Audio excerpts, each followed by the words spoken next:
Thank you, Chair, and thank you for giving me this opportunity to express my thoughts on a very important subject which has come in passing all through the morning and afternoon, that is the aspect of security in the West Asia and specifically the Gulf region. As we already heard from the panelists, the issue of West Asian security and especially the Gulf region is of grave concern. The Arab Spring and the subsequent events in the region have already clearly highlighted these. And apart from the rise of Islamic fundamentalist forces and the turmoil caused by the People's Revolution in various parts of this region, I think another important factor to be considered is the total lack of consensus and common understanding on issues affecting the security in the region. For this, in addition to the ideological differences, one of the major factors, as was alluded to by my co-panelists also, is the lack of trust and non-existence of a common platform where all regional stakeholders can come together to discuss such issues. This is where a forum like GCC should have played its part, but unfortunately it has not been able to do so for the past decades. And there is thus a requirement to have a serious relook at the GCC and its future in resolving security issues. I have tried to go into the various aspects of GCC ever since its evolution till date to highlight some of those relevant issues. To me, the Gulf region is the heart of West Asia and embodies and reflects the concerns of the entire West Asian and North African region. The countries north and south of the Persian Gulf form the core of the entire region in almost all aspects. They contain majority of the oil and natural gas resources, employ the largest number of expat workers in the region, are home to the most holy sites for Muslims, both Shia and Sunni. They also harbor a bitter regional rivalry, often drawn along sectarian lines between Saudi Arabia and Iran.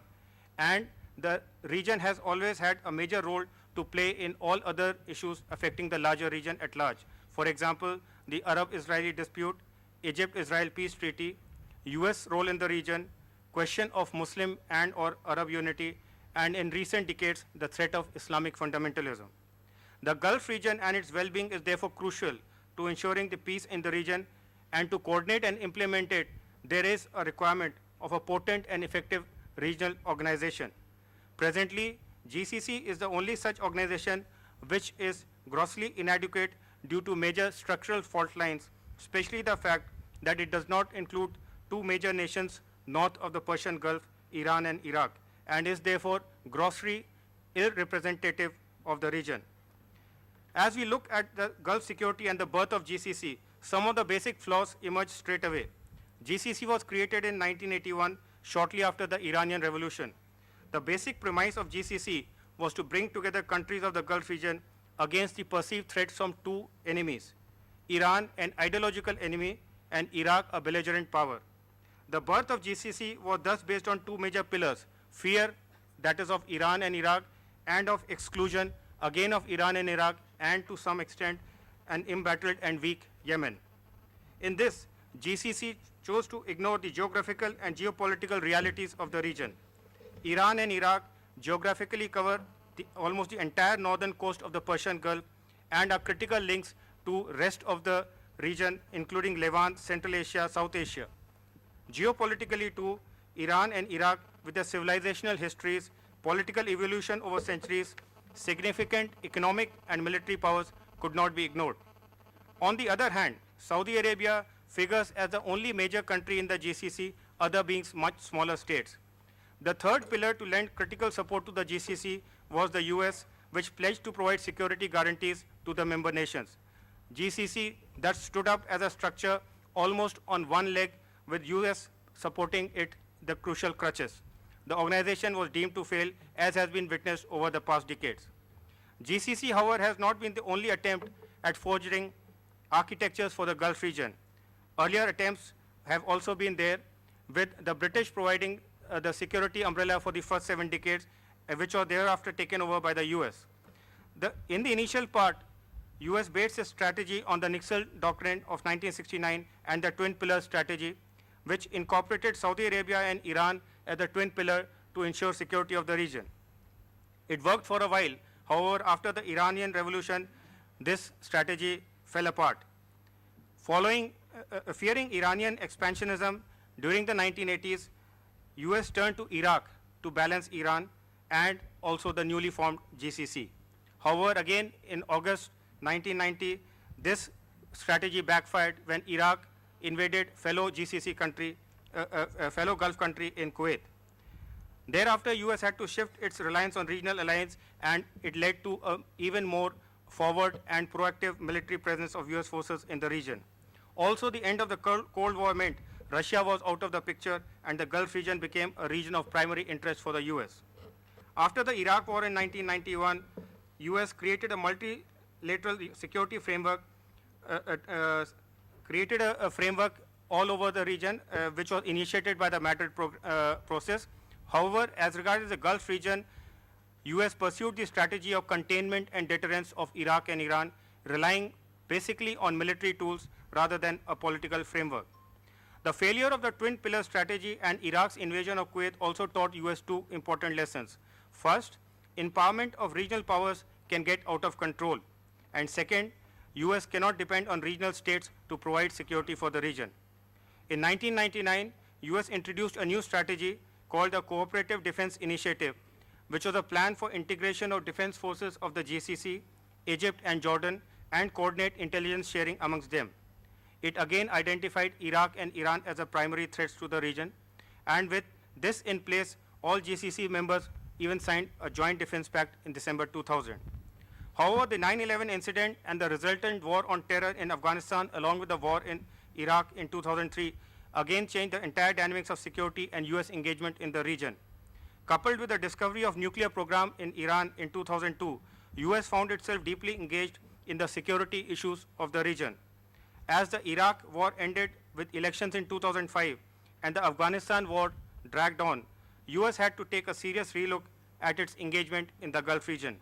In May 2006, US launched the Gulf Security Dialogue, which was to serve as the principal coordination mechanism between the US and the GCC.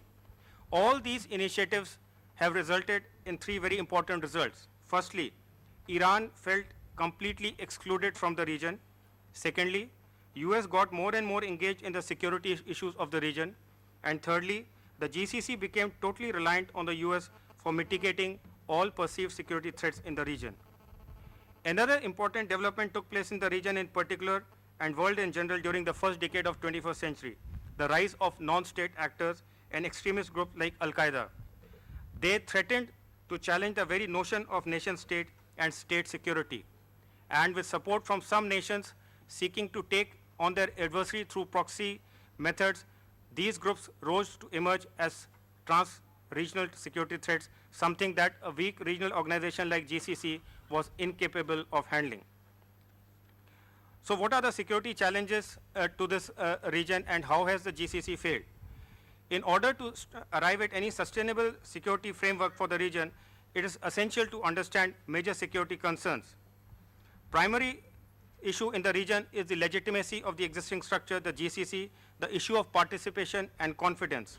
The fact that Iran, one of the regional powers, is not part of the setup does not inspire confidence. It in fact leads to mutual suspicion and ill-perceived security threats. Iran feels it has been unduly excluded and targeted on pretext of its nuclear program. Iraq, too, which was emerging from the shadows of Gulf War, felt that it had a rightful place in the region, giving its historical, economic, and military might. And in the post-Gulf War scenario, where Iran and Iraq had become closely aligned, this effect was even more glaring. On the other hand, Saudi Arabia, the third regional power, had banked upon its leadership in the GCC and the security guarantees from the US to project its role in the region. There is thus a structural imbalance in the region which gets even more compounded when we consider the emerging security threats. Gulf region has always been an extremely volatile region, and most of the threats emerge from deep-rooted ideological dispute. The fact that there is no state with overwhelming power, and all major regional powers like Iran, Saudi Arabia, and Iraq, and powers around it like Egypt and Turkey, vie for leadership role adds to the security challenge. In terms of security threats, Iran is perceived to be the biggest threat in the region. However, looking beyond Iran, security threats to the Persian Gulf can be broadly classified into three categories. the conventional security threats arising out of balance of power equation, the recent challenges arising out of globalization, and the third category, which has roots more into domestic and regional political compulsions. In the last century, Persian Gulf has been witness to multiple interlocking rivalries. Some of these we have discussed, like Iran's supposedly revolutionary posture towards Arab neighbors, Iraq's hegemonic policies 1990s, Iran-Saudi Arabia rivalry, etc. Also, US policies in the region, especially its military posture and anti-Iran alliances with the GCC, have been provocative as well. The balance of power, while maintaining its posture, has shifted in past few years due to developments in the region, emergence of Turkey as a major player, marginalization of Palestine issue amongst the Arab world, as also Iran and Iraq coming together after the US withdrawal from Iraq. This tussle to emerge on top in the region has thus disturbed the fragile balance and is perpetuating additional security concerns in the region. The second set concerns the Persian Gulf's close connect with the global market economy. These issues are like the food security, cyber security, issues of migrant workers, and the issue of preserving national identity in face of ever-increasing expatriate population. These concerns are, however, more domestic, having regional ramifications. The third category is, however, more diverse in nature. Energy security forms a part of it. Persian Gulf, as we know, derives its primary strategic significance through energy security. The possibility of non-state actors, especially jihadist groups, emerging inside states which are weak, or those who encourage such groups as a part of their regional strategies, is the next challenge. And the third and final challenge is in states which seek regime security through rentier bargains with other powers and rely on buying of populations in order to survive and govern. Some of the Gulf monarchies could fall under this category. The next security concern category arises from the threat of proliferation of nuclear weapons and weapons of mass destruction. The geopolitical realm of this region would undergo a drastic change if Iran or any other regional power was to obtain nuclear weapons. The failure of GCC. GCC in its structure and conduct has always been too focused on the Iranian threat. It has helped Saudi Arabia to dominate the GCC and US to dictate security issues. Thus, other security issues, though equally important, have been largely ignored. Also, the GCC in its construct was based primarily on Gulf monarchies, which shared common goals of not only warding off external threats, but ensuring regime security. In such a structure, room for other countries which do not fall under this category like Iran, Iraq, Turkey, or Egypt could not exist. The overpowering presence of Saudi Arabia and its near total dominance in GCC too made it an ill-represented regional organization, as I had just stated. And despite being formed as an anti-Iranian alliance, the GCC has failed to rein in Iran or prevent its alleged nuclear program. It also failed to foresee the after effect of the Gulf War in 2003, wherein it succeeded in overthrowing Saddam Hussein by aligning with the US, but the resulted Shiite government in Iraq, in closeness with Iran, presented even a bigger threat to the GCC as was perceived by it. As was witnessed in the Arab Spring of 2011 onwards, there has been a large influx of jihadist groups in the region. These groups are challenging the very concept of statehood in the region, like the ISIS in Iraq and Syria. GCC has once again failed to put up a united front to formulate a cogent strategy to take on this threat. The security concerns in the Gulf region are thus wide in scope, and the GCC has failed to come up with any satisfactory solution. There is thus a need to look beyond the GCC to address the security concerns of this region. What are the options? One of the scholars, Robert Hunter, in his book Persian Gulf Security, has highlighted 8 factors to be kept in mind while devising a new architecture for the Gulf region, which are the future of Iraq, the factor of Iran, the threat of asymmetric threats, regional assurances, Arab-Israeli conflict, regional tensions, role of external powers like the US, and arms control and confidence building measures. Amongst the models which have been proposed for the new architecture, most of the analysts are in near consensus that GCC is inadequate to address the security concerns of the Gulf region. Also, any security arrangement should take into account the failures of the past and consider strategic circumstances that exist today and should involve all actors involved. There is a requirement, therefore, of a common security framework which should be based on a cooperative security model and based on a set of assumption that relative security stance of an actor vis-a-vis the others is more important rather than military misadventures. The idea that all states will find greater security through obligations to limit military rivalries rather than attempts to gain dominance is a key factor. Some analysts also argue that Gulf security needs to be constructed on three interlocking elements of balance of power, reform, and multilateralism. Only such a combination will provide both the progress and stability needed for enduring security while relieving the United States of excessive costs and exposure to the risk as the sole security provider. They seek a local power equilibrium. Two important prerequisites for such an equilibrium are that no single power can outweigh the combination of others, and the powers are all reasonably content with the status quo. There's another model which has been recommended, which is almost similar to the European model of OSCE, which has similar arguments to the security concerns in the Gulf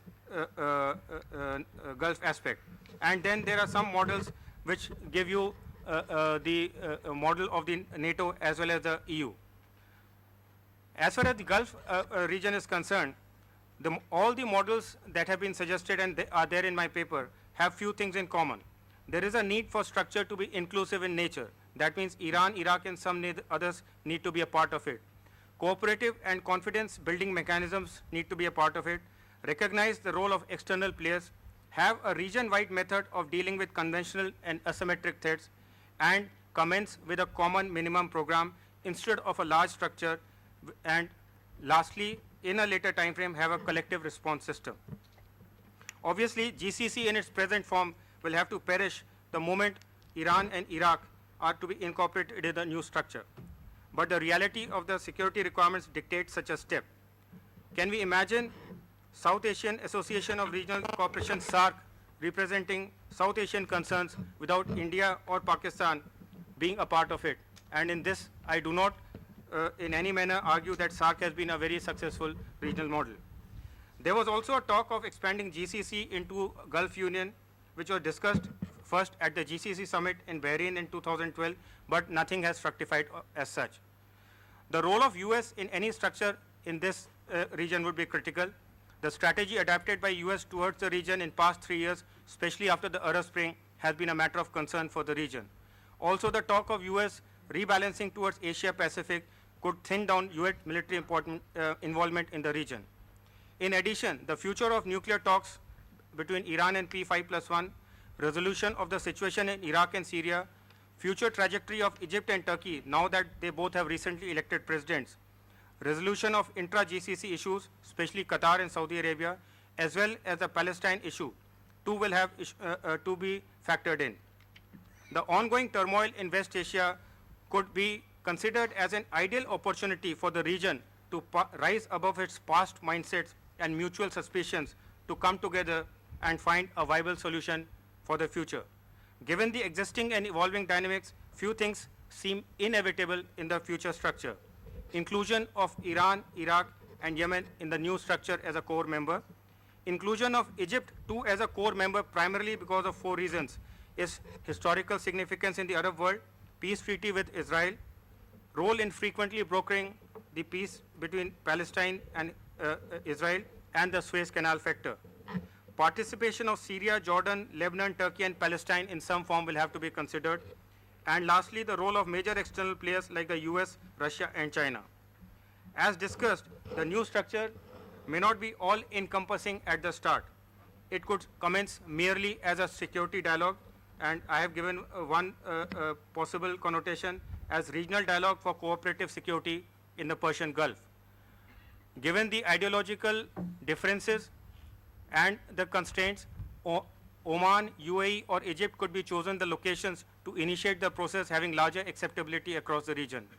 Countries party to it could commence with a dialogue with simpler issues like confidence building, establishing political military commissions, establishing Military cooperation centers where military persons posted from each of the members' countries could exchange data on simple things like military exercises, naval movement, counter-piracy cooperation, and anti-terrorist intelligence.